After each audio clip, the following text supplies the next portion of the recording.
This video is only one part of an in-depth review, so check out the rest at thegoodride.com. Thanks for watching. Welcome to The Good Ride, where I carefully carve and optimistically ollie.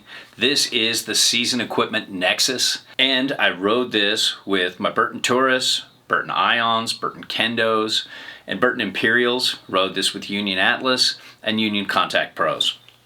And I got this in a wide variety of conditions, everything from some weird ass wet but super fun groomers to some hard snow to some uneven terrain to a little bit of powder to a good amount of powder. To give you a short summary, the Nexus has a mountain freestyle, playful, buttery flex in a almost full camber, tapered directional profile that really defies a lot of logic, and it's hard to define what you would actually call this board, but it is so much fun and it just does a wide variety of things really cool, except for maybe really high speed stuff.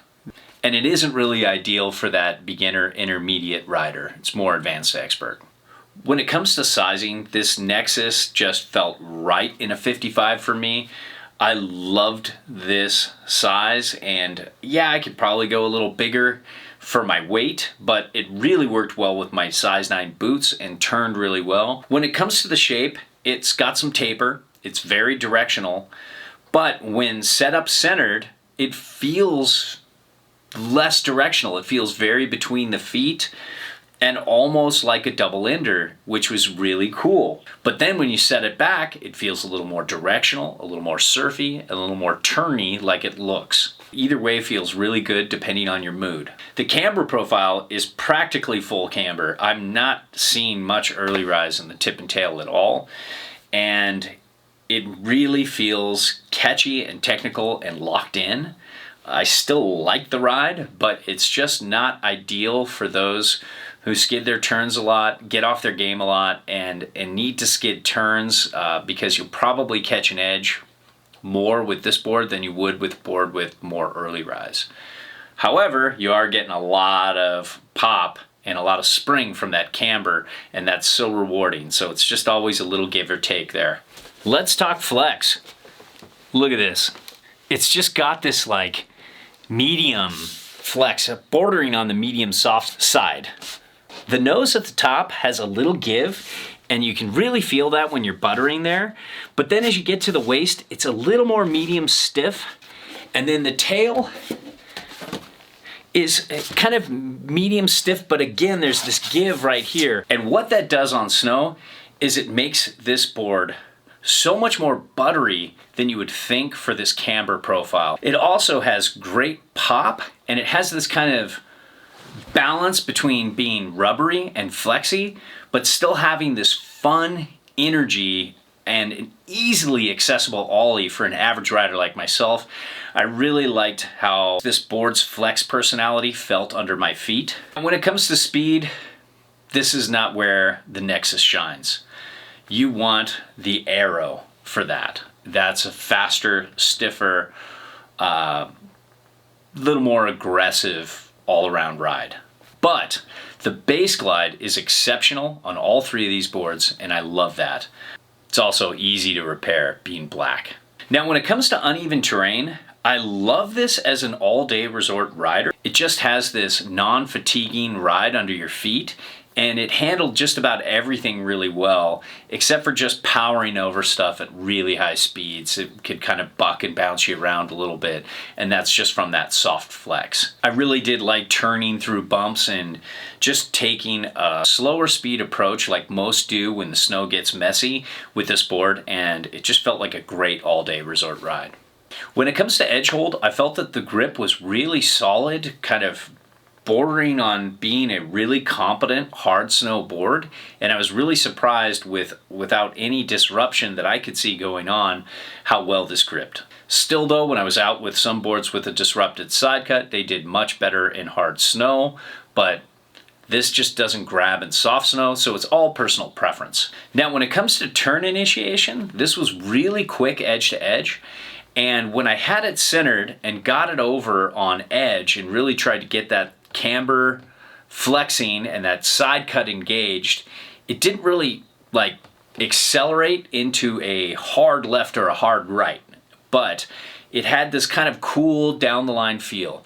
When I had it set back and I got it into a turn, it felt a little more turny. It felt like it wanted to maybe turn a tighter circle, and it felt a little more slashy, a little more setback, dare I say that word, surfy. It was really cool to see how the turning experience changed from riding centered to riding setback, and I liked that turn diversity. Now, when it comes to powder, it's never ideal seeing all that camber for me. I just, I get a little nervous because I like that extra float from early rise.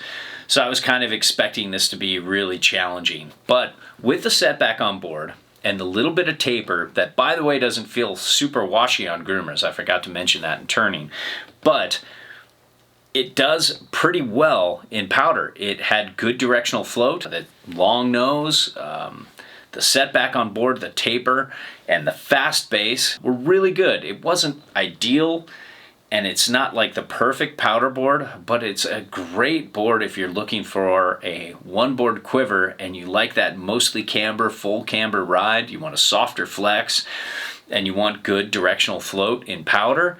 This might be able to do it for you. And even in knee-high powder, I felt like I was having a good time. When it comes to riding switch, not bad, especially when you're like more on reference stance.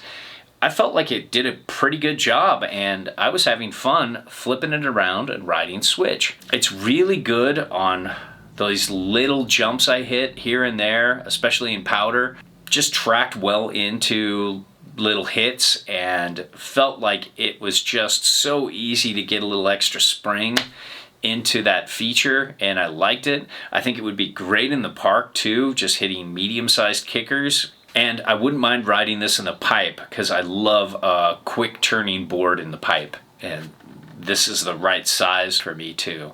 The edge hold is good too, so hoping to try that. But overall, it's such a fun board. I had such a good time on this.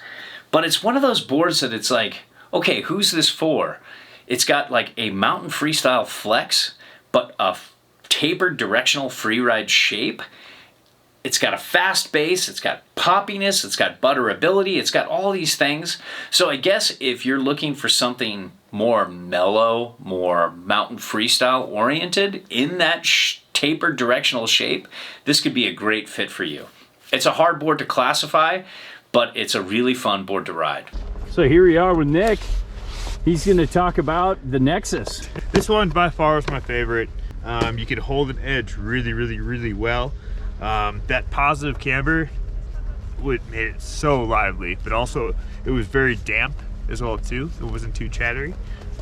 Side hits were a dream. I rode this all day yesterday, and it'd be my board of choice for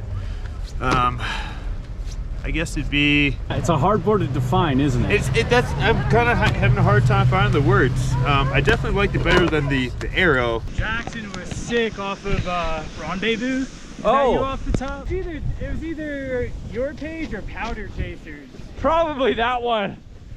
All our reviews are a best effort, objective opinion from an average rider's perspective. There's no brand oversight, and we're free to say whatever we want. We send back everything unless it's a favorite, then we ask to keep those or straight up buy them. Now, if you need advice, fill out the eHarmony profile in the Contact Us section of the site. It's the only way I can help you properly. If you want to support us, and if what we reviewed appeals to you, it helps if you buy through our links. So, thanks for watching.